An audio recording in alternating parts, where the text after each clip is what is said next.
What is that one thing that can transform this world? That one thing is education.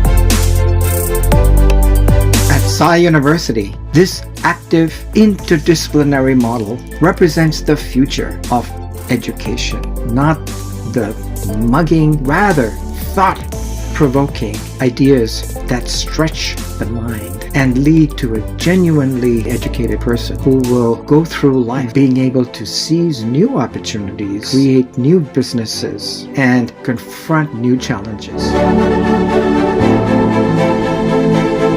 Sneha Chowdhury, Soumya Gandhi, Utkarsh Kumar, Abhishek Jain. We are all proud to be a part of Sai University.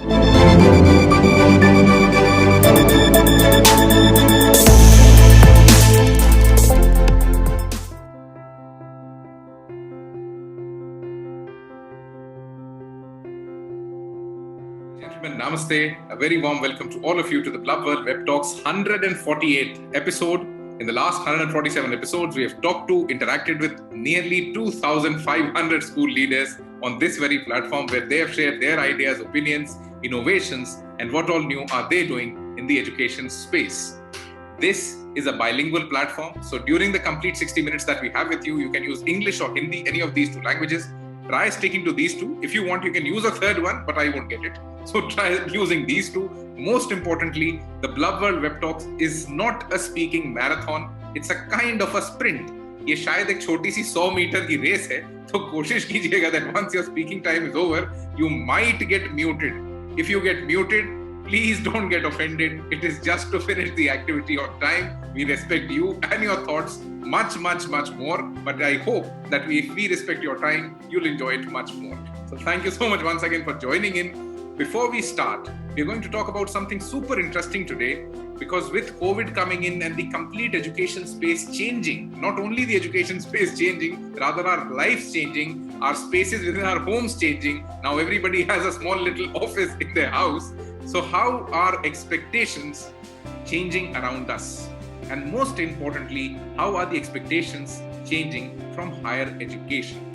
So just to add a little perspective to the complete discussion, humans started writing nearly 15,000 years ago when they tried to create the first form of script. And the only expectation from a script was to measure food, and so that we can tabulate how much food do we have. But now the expectation from that very script is mammoth. It's not just advertising, it's not just communication, it's not just marketing, it's a lot more. And that's the same way education has come along with it. Because once we started writing, we had to teach. And once we started teaching, we had to remember. And now, once we remember a lot of stuff, now we need to get employable. And now, beyond employability, we want people to be enterprising. So, how do you think is the expectation from higher education changing? Thank you so much once again for being a part of the Blub World Web Talks 148th episode. Today, we'll try to know from these amazing experts that what do they think and how do they think the expectations from higher education are changing. A very warm welcome to all of you. Let me invite the first speaker for today to set the reference and set the ball rolling. A very warm welcome, Mr. Shailendra, who's the Dean of Division of Social Sciences and Professor of Economics at Sai University, Chennai. Shailendra, over to you for the next 4 minutes. Please unmute your audio and a very warm welcome. Thanks very much. Pleasure and delight to be on the show here. So I think in terms of expectations, I mean, I think it's clear, as you mentioned at the outset, that expectations have changed. Sort of just going back a little bit in history, and you clearly went back 15,000 years. I won't go back quite as much. But the idea of a university is essentially a community of scholars and masters, right? So, I mean, that is basically the definition of a university. It's not really a physical building. So when you're talking about higher education, it's really this community of scholars and masters essentially was what it was. If you think about some of the oldest universities in the world, the Cambridge University and the Harvard University, what they had very much, I mean, so with Cambridge, the purpose was, here we seek enlightenment and special knowledge. That was the Cambridge purpose.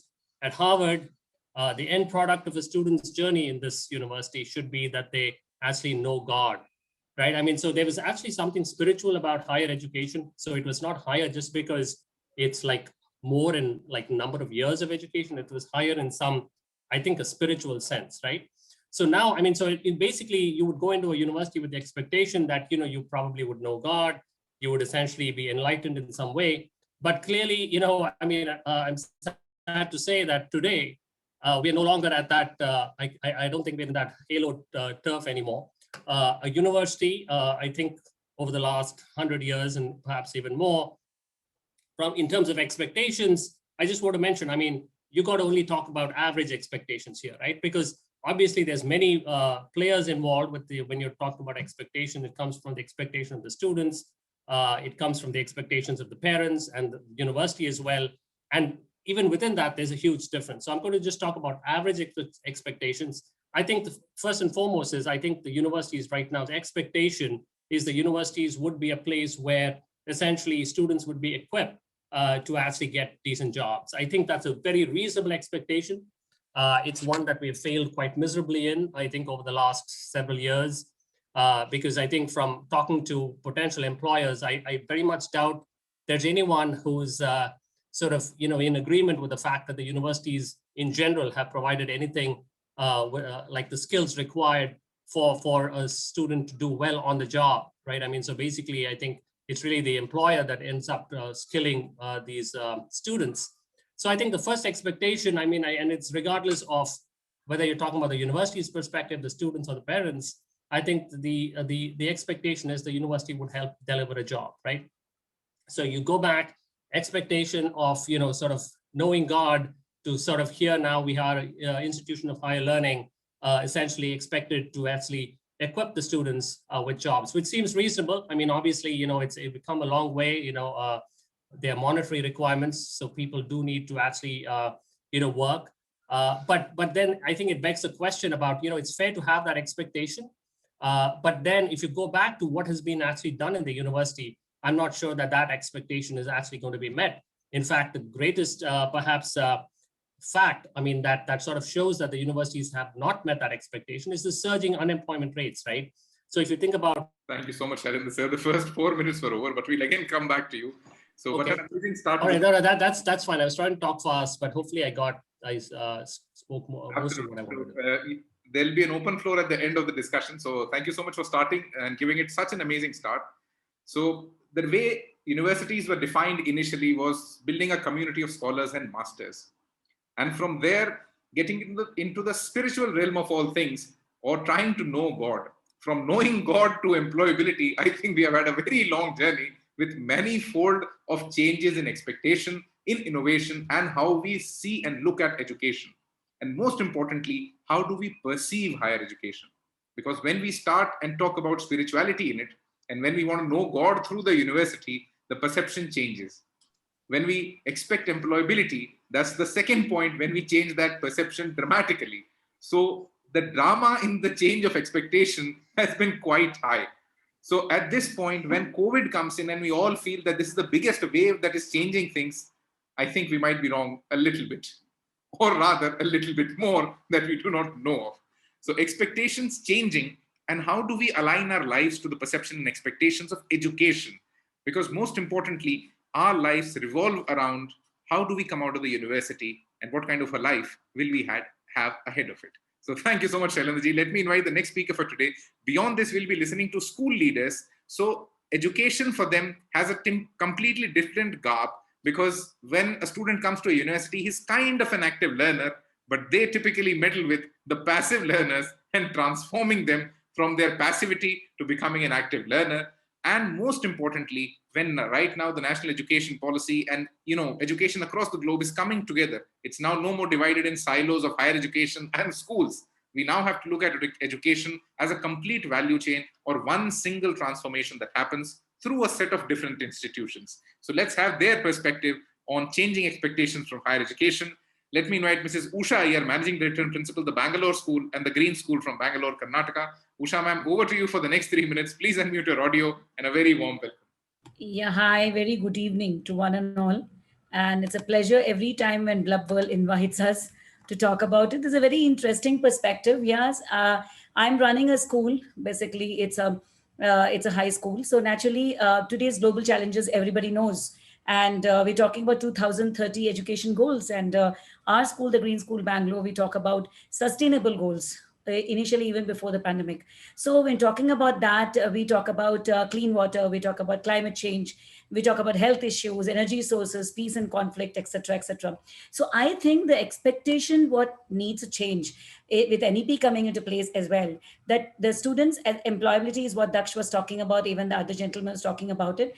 Like, are we looking at teaching them the way the things are there in the curriculum? Is it matching with whatever the job employability is there, which is available in the market outside? So is it the way that we are preparing the children? So that is the biggest question.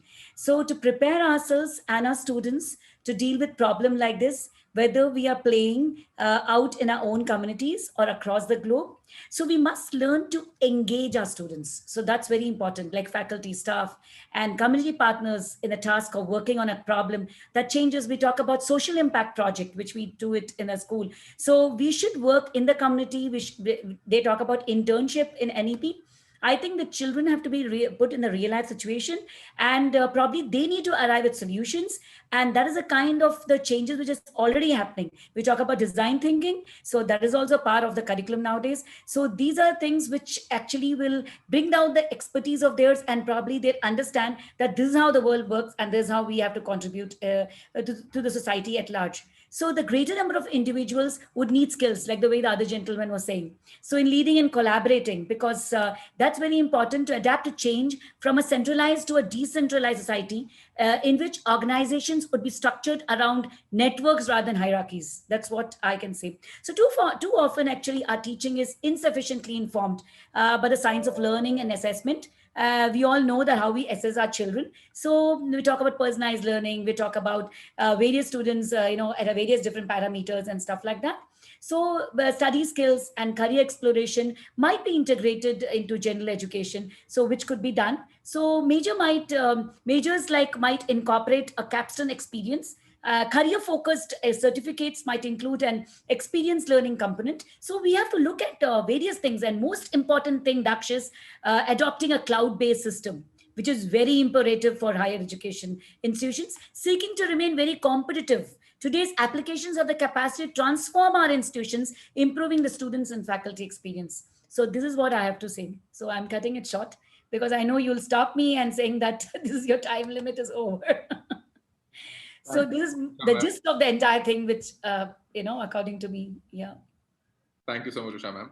So it started with sustainable goals. And most importantly, one thing that you talked about was mapping the curriculum to the job availability. I think this is something that's majorly missing in the education space when we even, try to evaluate it at this moment, because we do not have we rather have dedicated agencies who are supposed to do this, but they're not very effectively able to do this. So we'll have to find more innovative ways to typically keep mapping our curriculum to what the market right now needs. And the way it's evolving. Internships is a good opportunity for children to experience the real world, but I think curriculum will have to change at the same pace that we are experiencing change at this moment. So thank you so much, Usha ma'am. Let me invite the next speaker for today, Ms. Josephine Anthony, Principal, Antenna Global School from Chennai, Tamil Nadu. Josephine ma'am, over to you for the next 3 minutes. Please unmute your audio and a very warm welcome. Thank you, Daksh. Good evening to one and all present here. What we see is the numbers that have increased, in great extent, 30 times in case of university, 74% in terms of colleges. The student enrollment has gone up 100 times in formal system of higher education since our independence. But unfortunately, the universal learning design rests on the examining standard expectations of learning. So somewhere I feel that we need to redesign the pedagogy to make it more flexible. It should be more inclusive, where we cater to interdisciplinary subjects, where children get an opportunity to merge a couple of subjects according to their area of interest and probably take it over. We all know that, the most in thing is AI, and automation is expected to create such a huge impact on the kind of jobs across our country. The roles that were requiring our traditional skill sets are slowly being substituted with roles that are with renewed skill sets. So somewhere I feel that, the skill set area is something that we really need to work on, because over a period of time, I believe somewhere reading that even reading, writing, and quality control is going to decline over a period of time. Where we are going to concentrate more on the analytical part or critical thinking, and most importantly, we need to talk about emotional intelligence. I think that is the key area that we need to focus on. So I think the students, the faculty, the industry, the government, the big think tanks that are across the country should have a critical role to play, wherein they come together and try to bridge this gap between the education system and when we reach to the job skill set levels. So somewhere I think the need of the hour should be where we can have a skill set required certification courses probably. I think that way we will be able to grasp the children's key areas that they are interested in, and probably continue to get a better upscaling in their areas of that they are good at actually. So I think our education system itself should be resilient enough, where we are fostering more of moral imagination for children. There should be empathy, because that helps in the children in the long run. When they get into jobs, they don't know how to handle situations. Sometimes they just lose their tantrums. These all things will happen if probably empathy is induced right across the curriculum. So that is something I really always imbibe in my school. So I believe that these are the intelligence that needs to be fostered in the younger generations that we have. Thank you so much, Josephine, ma'am. So I'll try to summarize what all you said. Enrollment increased 100 times, but employability did not. Employability rather went far back. As of now, still we face a big employability crisis or a gap within our country. And even when we talk globally, that's typically the same scenario in most of the countries, leaving some of the elite ones out of it. Reading, writing, not going to be very important, one of the most important skills in the future that we can all perceive. But we now need to understand that if we go beyond writing and reading, where does the school system come into play? Because in a school, that's the most important thing that the school is trying to enforce or reinforce within that child, that build that skill of using that pen and reading those books. But now he can get that content on video, he can get that content in many other formats. So I think that's where a major shift would be needed. Analytical skills and critical thinking getting very much important in the future, skill certification, and I think a very critical point that you added was moral imagination or ethics and inclusion of empathy in the curriculum. Because now we need to understand this. Till now, our education system was helping us or teaching us to compete with technology or become like technology. But now we have to realign everything to become more human. Because anything that technology can do, let's not teach that. Only teach that what only humans can do. So thank you so much, Josephine, ma'am. Let me invite the next speaker for today, Dr. Radhakrishnan, retired Regional School Director for Z-Learn Limited from Hyderabad, Telangana. Radhakrishnan ji, over to you for the next 3 minutes. Please unmute your audio and a very warm welcome. Thank you. Now, I think I'll approach from a slightly oblique angle, because everybody has been talking about skilling, about IT, about, shall we say, skilling in sense of bringing in what is called active learning, etc. I want to begin with a very important point, which is not just a changing expectation, it is an eternal expectation, creating values-driven leaders for the future. This is a very important aspect, which is, I think, not even in the periphery of the vision which our higher education institutions have.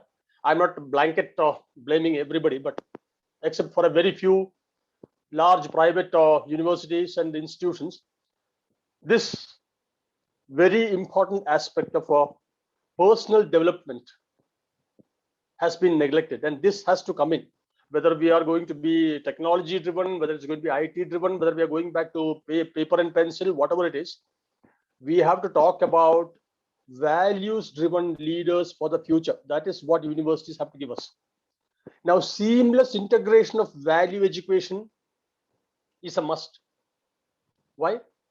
Seamless integration of value education to bring in integrity, credibility, responsibility, and honesty into the mindset of learners, the youth. This is what will empower them in the long run. That empowerment is not just knowledge. Only knowledge does not allow you to succeed. You need to be a whole human being. There has to be a comprehensive development of the self along with intelligence, which is very important. Now, course restructuring has to happen to seamlessly integrate this. Of course, learning has to be, as the other speakers have said, application-based and skill-based active learning, which focuses on career proficiency or employability. That's already been discussed. Okay, so the relevance of the course in terms of emerging trends, emerging technology, and future needs of industry, business, and professions is fine. The individual who is going to realize this and actually make it happen in terms of serving society meaningfully with his knowledge, with his skills, and with his actions, that individual is the focus in my small presentation today.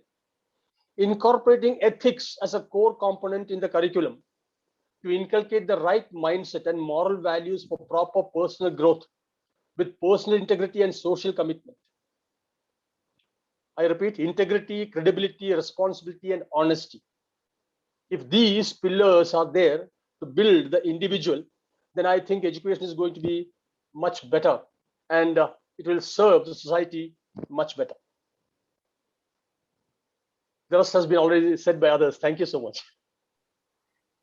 Thank you so much, Radhakrishnan. So to summarize what you said, you added a very different perspective, or rather what you said, the oblique view or the different view to the complete discussion is creating value-driven leaders for the future. Because one thing that we are very, absolutely sure about, whether we are driven by technology, whether we are driven by language, whether we are driven by paper, pencil, books, or whatever it is, but at the end of the day, we will always need good leaders. And for that, you isolated 4 skills, which should rather be termed as skills, not just qualities, because when you term them as skills, they get positioned better, they get a little aspirational, and they just do not remain one more part of the curriculum that you told about: integrity, credibility, responsibility, and honesty. And I think everybody is having a major missing of this in the political ecosystem. So we all are thinking that this is something that could be, reinforced or brought back into the education system, because for some years, for some reason, value education had gone back to the home, and it was considered to be the responsibility of the parent rather than of the school. So I think that's again becoming mainstream, and that's something that has to be brought back to the curriculum or to the school again. Most importantly, only knowledge does not allow you to succeed. This is something that we'll have to, force feed or teach within the classrooms, that success or definition of success has evolved. And all of us now can really, think on these lines. The way we considered our lives, our successes changed dramatically when we were, forced to be in our houses. Our expenses went in a very different direction. Our pockets had a very different kind of an experience. So I think we all already changed the definition of success a little bit. So thank you so much, Radhakrishnan ji, for adding this perspective. Let me invite the next speaker for today, Mrs. Chitrakala Ramachandran, Principal, Chennai Public School from Chennai, Tamil Nadu. Chitrakala ma'am, over to you for the next 3 minutes. Please unmute. Thank you so much, Mr. Daksh, and my dear friends who are here in the same forum. Welcome all of you again. So this, when we speak about the emerging, what you actually are expecting from the child, or there are a lot of expectations from different people. The parents expect something, the teachers expect something, the school expects something, student expects something, society also expects, and the country also expects from every single individual. What does that mean? Education is something which doesn't prepare a person only for career. We are all, slowly changing our perspective of education. It is related only to career and success. We call success means the person who earns more is more successful. No, a person who's actually having proper education is a person who can lead a society, who can lead a community, who can do something for the country or for his own community, where we are all missing it out. Again, I would like to speak something over here. when we say education, it is not only the academics. We have to develop skills, because India once upon a time was a country with a lot of skills, which now today you don't have skilled workers in the country.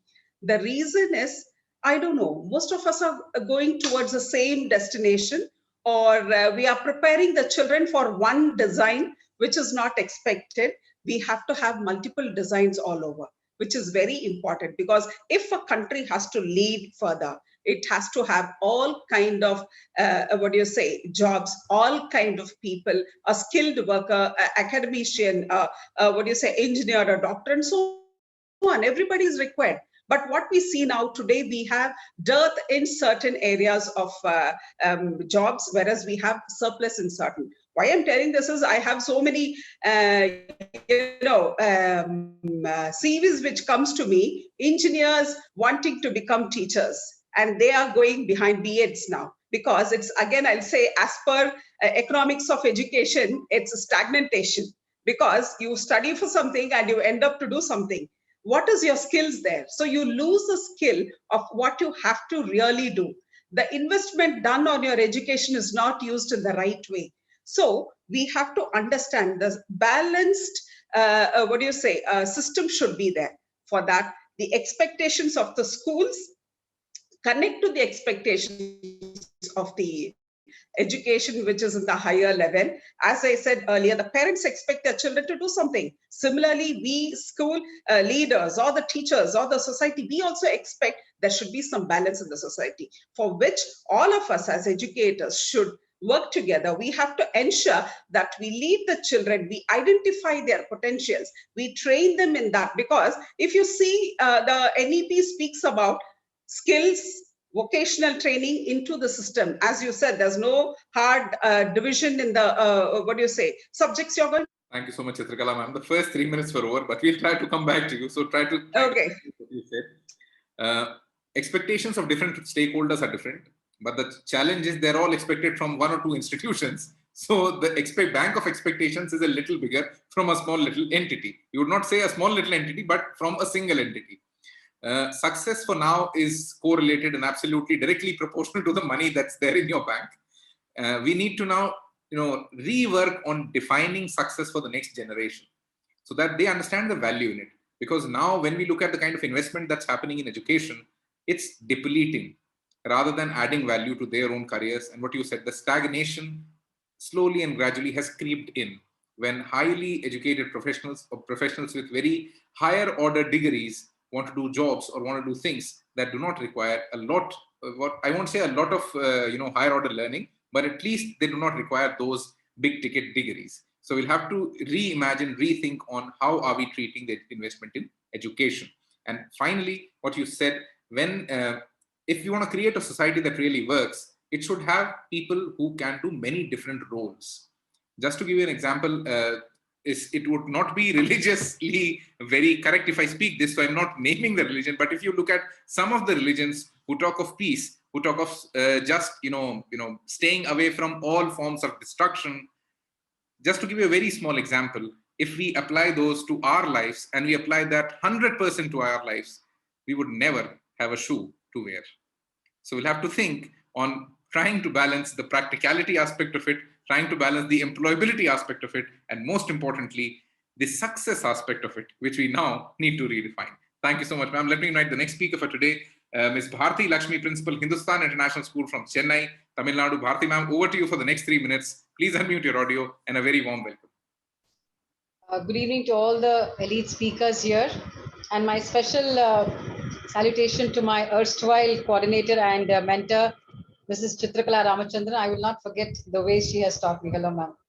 When talking about expectations, I think we're all undergoing a change caused by natural scenarios, but certain things don't change. To give a small example, we're all fighting something. We're all fighting together something called the corona and the COVID and all that. And we're all wondering how to teach our children how to be the same as they were before, how to give the same skill set or the same values. Now, one thing I noticed, especially with the new, and all of us talking about the new education policy and the latest pattern, which has come from CBSE about the assessment patterns also, and they've included given a lot of importance to internal assessment, which I'm pretty happy about. about research projects for children, about integrating real life skills and all that.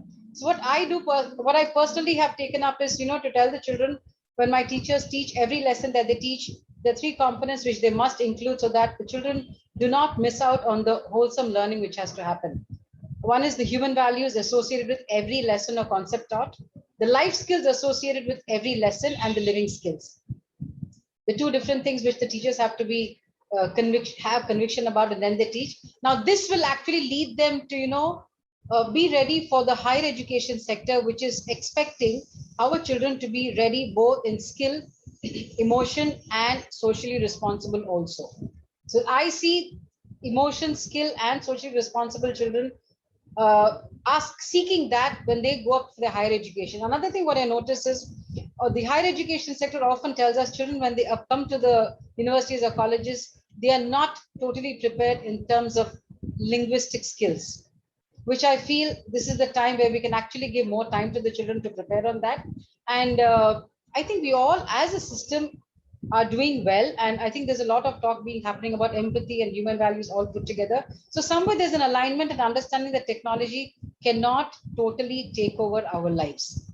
So there is a mindset that, we'll have to be careful to see that technology doesn't completely enter our lives. At the same time, we maintain the human values, what is to be maintained.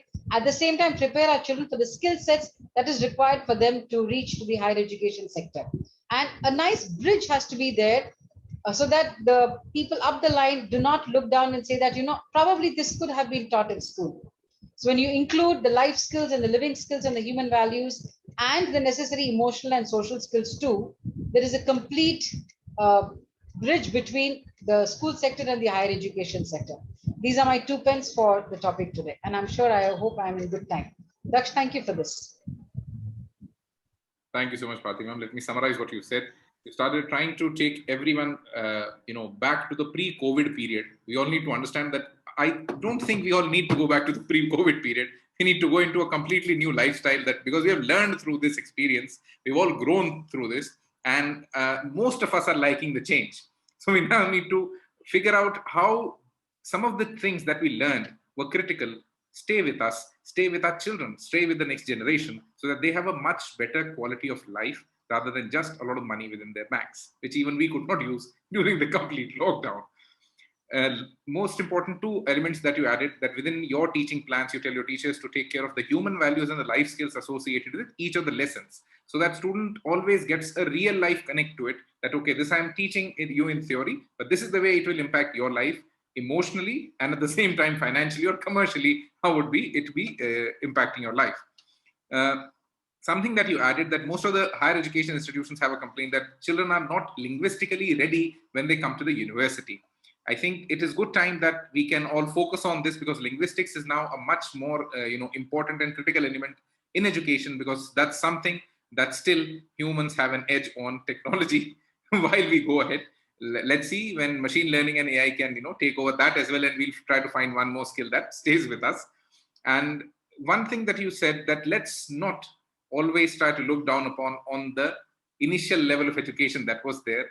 Rather, always try to uplift each other, because in a community now we have to be empathetic towards each other as institutions as well, because now everybody has to enable children into array of skills that they never knew about. So thank you so much, Bharti ma'am. Let me invite the next speaker for today, Dr. Syed Hamid, Director Academics, MS Education Academy from Hyderabad, Telangana. Syed sir, over to you for the next 3 minutes. Please unmute your audio, and a very warm welcome. Thank you so much. Good evening, Daksh. How are you? And you really deserve all appreciation from senior teachers, senior panel members. Am I audible, Daksh? Hello? Yes, sir. Yeah. You always create that kind of intellectually stimulating environment, and I am so happy to join once again. I remember the day you had asked me to throw some light on teachers' future and future teachers. It was a wonderful thing. And today, let us just share my thoughts on changing expectations from higher education. Though we have been confined to only 10+2 system of CBSE for many years, But now what India expects is already reflected in national education policy. One of the things that I would like to share is that multiple entries, multiple exits when a student in higher education, in higher education and also exit if there is some problem, or even to learn certain skills and then get back to university. So we are expecting this from higher education, and already our country has shown this or written this in the national education policy. It's a wonderful thing. And also it is going to be, as our Prime Minister again and again repeats, it's going to be skill-based higher education, but not a kind of just theoretical. And I think all the panelists agree with me. IITs have announced, as Daksh Gaur just now said, focusing on languages, linguistic area. IITs and IIMs and regional colleges, all of them have started providing languages, humanities. Isse pehle, we used to think that IIT means only preparing quality engineers. Now they are touching humanities and they are opening their doors to teach humanities. This is what we expected from higher education, and that is what the changing expectations from higher education. A few points, technical points are that already the nation, the knowledge hub, the knowledge nation India has learned how to go about without stopping learning, blended learning, hybrid learning, flipped classrooms, homeschooling. What wonderful things are happening and going on, because we never wanted our children to stop learning. At the same time, the higher education. Higher education, not just to focus on this, on theories and concepts, but also human values, as Krishnamurti sir, I think from. Thank you so much, Syed sir. The first 3 minutes were over, but we'll try to come back to you. आपने कुछ बहुत अच्छे points add किए discussion में. The first that the first expectation that we have has been embodied very well in the national education policy, which is multiple entry and exit. I think right now the process of even establishing the academic board of credit is also underway, that in some time we'll also be having that in place, so that that movement, that entry exit becomes even more seamless in higher education. You pointed out how the IITs, the IIMs, the premier institutes who are just focusing on engineering are now giving opportunities for linguistics, are now giving opportunities for humanities. So now when, you know, or the kind of skills, the kind of subjects that we always thought were not necessary for a school education, we always thought of the science, maths, and the commerces of the world. Now humanities is also a critical part of the complete education. So thank you so much, Syed Saab, for adding this perspective. Now, before we open the complete floor, let me have once again Shailendraji to share his closing thoughts on the talk, and then we have an open floor. And if you are muted, if you could not speak your thoughts out, then it will be over to you for your thoughts. Over to Shailendraji to put his closing thoughts on the complete talk today. Oh, I mean, thanks again. I mean, I thought this was an excellent discussion, you know, and I think, you know, clearly a lot of reference to the national education policy, sort of saying that, you know, clearly from the government standpoint, something that, you know, I had not mentioned from the government standpoint, the expectations are changing as well. I mean, and clearly a lot of the speakers, you know, pleased to have, you know, a lot of experience really on the show. I mean, that's great to see. But all of them sort of, I think, collectively suggesting that, you know, as a country now, our expectations are changing, right? Forget an individual, we're expecting much more of the higher education institutions. And I think now it's really on us now. I mean, together with schools and universities working together to deliver at least on some of that promise, you know, and it's a wonderful promise. And, you know, we hope we can work together to at least get us some of the way to the final destination. Thank you. Thank you so much, Shailendraji. So now it's an open floor for all the school leaders, all our honorable guests. If you got muted, if there's something that you're saying, if you missed onto something, if there's an idea that you want to put out, if you want to comment on something, now it's over to you. You can unmute yourself. It's an open floor now. अगर आप कोई भी ऐसा thought जो छूट गया हो, या अगर आप mute हो गए हो, या कोई ऐसी बात थी जो नहीं बोल पाए हो, so please, this is now an open floor for you to express that, because the reason why we have kept the first slot into a 3-minute package is that so that everybody puts the best foot forward. and then we can listen on to things in much more detail. So it's over to you. Anybody, if you want to add something, you can unmute yourself and the floor is yours. Mr. Daksh, I just would like to share with all the honorable members in your panel. Though as principals, we control hundreds and thousands of students, you control all the principals by giving 3 minutes. Thank you so much. Now, my point is in 2019, our expenditure on education was 4.5. 2019, 4.5. 2020, it has come down to 3.5. So as responsible members like Daksh Saab and his team doing this wonderful job and entering into कौन सा है भाई 148 episode है ये? I have attended in the beginning first few episodes and also when you reach to 100. So my request to all honorable members in your panel, sir, can we also write or take up somewhere that we need to spend more on not only school education but higher education? 4.5 in 2020, 3.5 in 2020. अभी 2021 के authentic data, authentic information मेरे पास नहीं है. So I request and I also do myself writing to all our responsible people, or at least through media, through Hindu paper, through Times of India, सबको बताएंगे कि भैया हम लोग टीचर्स हैं, हम लेक्चरर्स हैं, प्रोफेसर्स हैं, डायरेक्टर्स हैं, हम कुछ करना चाहते हैं, इस देश में पैसा ज्यादा है, इसके पीछे लगाइए. Thank you, thank you so much. Thank you so much, Syed Sahab. And absolutely, if we look at the kind of spend that the government does, अगर हम सारे state governments का compare भी कर लें या central government का भी compare कर लें, तो regularly deteriorate हुआ है. कुछ एक states में वो increase हुआ है, but मगर मैं नाम ले लूंगा तो ये politically inclined discussion हो जाएगा, तो मैं नाम नहीं ले रहा हूँ. But वो हाँ, कुछ states में education has now become at least an agenda. और हमें अब ये समझना होगा that when we talk of the evoluting Indian community or the evoluting Indian dream, so Indian dream has a big portion of education in it. So even the government, even the establishment must understand that we need to increase the spend. We'll be very happy if you write more about it. Blub World will be super happy to carry those stories. But the only request that we have, always try to inspire with things rather than critiquing. क्योंकि critique already दुनिया में बहुत सारा हो रहा है. Let's find more and more ways of putting out the same content, putting out the same thing that you actually want to say, but in a way that inspires more and more people. The way Syed ji actually said, कि वो कम हो रहा है, let's try and find more ways to increase that. So again, it's an open floor. So anybody who wants to add something, you can unmute yourself. I would like to just add something over here. You know, what I did is just a couple of days before, I normally do this exercise in school.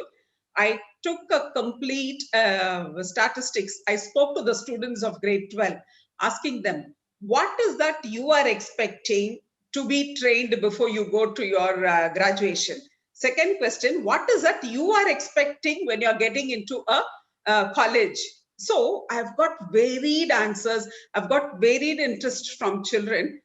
Believe it, nobody is expecting just to get marks and get into a college. They are expecting to be developing their interpersonal skills. They want to develop their communication skills. They want to get more, exposure on how they can stand better in a group of people. You know, this is what we have to now look at. Even I feel, because this survey, what I did has opened a different dimension for us to what we can train the children. So I thought I should add it with all of your talks over here. Absolutely. In the last 147 episodes. I'm also thinking, Daksh, technology is not going to go away. So this pandemic was a blessing in disguise. Like they could work from anywhere and everywhere. And it was like a kind of a distance learning for them. But this actually works even later, because when they take up jobs, many of them, they take up jobs and they want to do something like co-op, the way the Canadian programs are designed. I think we can look at that in India as well, you know. So I don't know why, like, we have changed, that there's a big change which has happened because of pandemic. Why could this change cannot stay on? Why people are saying everything will become normal, everything will become normal. We'll go back to, what do you mean by normal? This is the normal thing. This is new normal. I think we need to accept that. And I think the technology is not going to go away. So let's have like a kind of a blended learning. So there is no harm. And that is where they're going to fetch, it's going to fetch them jobs, because they become very research oriented nowadays, the children. So I think let's keep this going, Daksh. So that's what I feel. And also they're exploring the job opportunities online, at the grade 12. They're saying, okay, this is what we're going to do tomorrow. This was not happening in the classroom program and it was happening. It was just like mugging and doing examination and getting grades. So I think there's a major change which has happened. My son himself is doing engineering right now. And I can see that the kind of project where they're working across with collaboratively, it's amazing. He says, I never worked like this when it was a physical class. They were trying to bunk class and going in canteen and enjoying themselves. So I think this is actually, paving the way for them to understand that this is where our destiny is and this is what we are going to do. So I think we should keep this going. So I feel like that the Very collaboration and we whatever. should continue with the kind of the way we have started building teams and then we have started collaborating. I think Daksha, can I add a point? yes, please, Radhakrishnan ji, please. One point I wanted to make earlier is that, when we talk about transformational leadership, university teachers are the leaders who are grooming the leaders of tomorrow.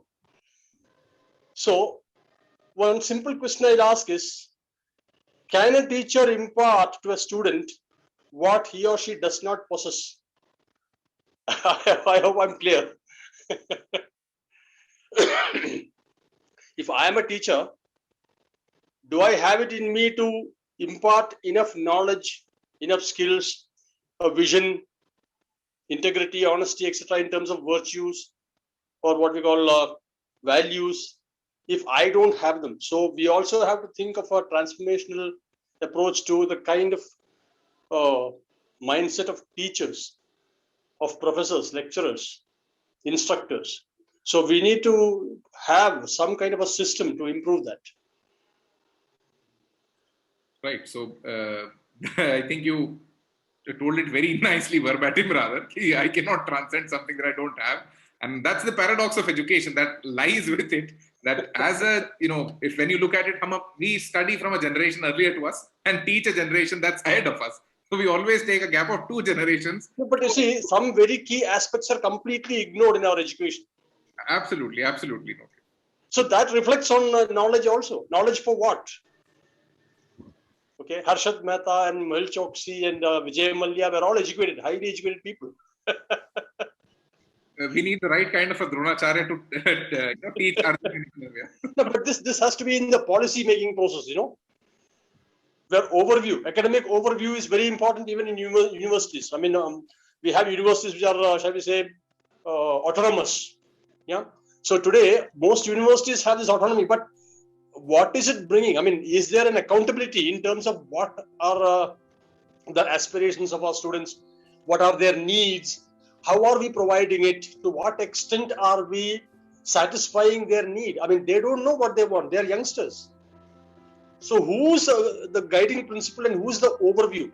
If it is the government, if it is a university syndicate or whatever, they need to drastically restructure these things. And you have to have something like an ethics officer in every college.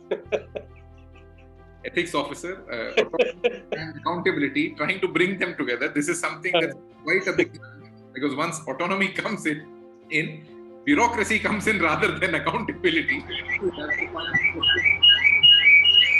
Okay, so it's an open floor. If you want to add something, you can. Okay, so we've actually listened to all the speakers for today. Most of them have shared their ideas. So before this call comes to an end, let me share with all of you one small story. Because in our work that we have been doing in this space for the last 4 or 5 years, one thing that we could learn and we could understand was when you have to transform teaching, the next journey or the next target or the next sadhya that you have to find in education is from teaching to becoming an inspiration. Yeah, teaching via inspiration. And that's where we started our work some years back, when we tried to find stories of children who could inspire other children. So one such story for all of you before this call comes to an end. So this is a story of a student, of a teenager who lives in a village in Haryana. He was never able to get equipments for his sport. He actually didn't know that he had a passion for a particular sport. One of the NRIs came back to his village, established an academy. He tried to learn that sport there.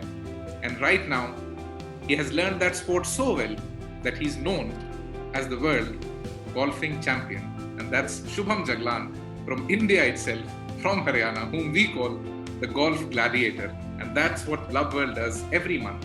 We try to find stories from all across the world of children who are doing amazingly well and sharing their stories with many more children. We are trying to establish an aspiration that we thought of around a year back. We are trying to build the world's first and the biggest parliament of teenagers. So I welcome all of you to be a part of the World Teen Parliament. We are right now being helped by UNESCO New Delhi office, UNESCO Mahatma Gandhi Institute and Kindness Matters Initiative, and even the Sai University, who's helping us in creating the world's first and the biggest teen parliament. So I hope we also have you, your students, your teenagers as a part of the process of building this parliament of teenagers. Thank you so much, everybody, for being a part of the Blub World Web Talks 148th episode. I hope you enjoyed. If you did, and if you want to attend the future sessions, you can open your audio, say a big yes, and thank you so much for being a part, people. Namaste. It's been wonderful, Daksh. These sessions are really inspiring even to us. It's great. And all the best to your World Teen Parliament. And we are with you in that. It's nice to meet educators across miles coming together and sharing thoughts. It enriches us as well. So thank you so much and wishing the very best to the organization. That's